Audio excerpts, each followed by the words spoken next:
મિત્રો, ઘણી વખત આપણે જૂની વાતોને યાદ કરતા હોય છે, વડીલોને યાદ કરતા હોય છે. એવી જ રીતે એક કહેવત છે, કડીઓ આખા ગામના મકાન બનાવે, પોતાના ઘરે પ્લાસ્ટર ના હોય.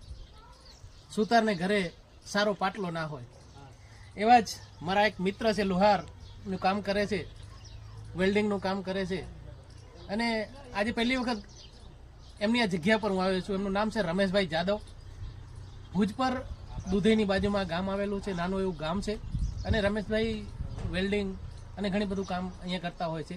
અહીંયા આવીને મેં જોયું તો ખરેખર અહીંયા આગળ આપણે જોઈએ તો એ ભાઈ તડકામાં કામ કરી રહ્યા છે, તાપની અંદર કામ કરી રહ્યા છે. એમના માણસો અહીંયા આગળ તાપની અંદર કામ કરી રહ્યા છે. ત્યારે મેં એમને કીધું કે રમેશભાઈ, તમે આખા ગામના શેડ બનાવો છો, તમારું પોતાનું શેડ નથી બનાવ્યું. રમેશભાઈ, કેમ તો પોતાનું શેડ નથી બનાવ્યું તમે?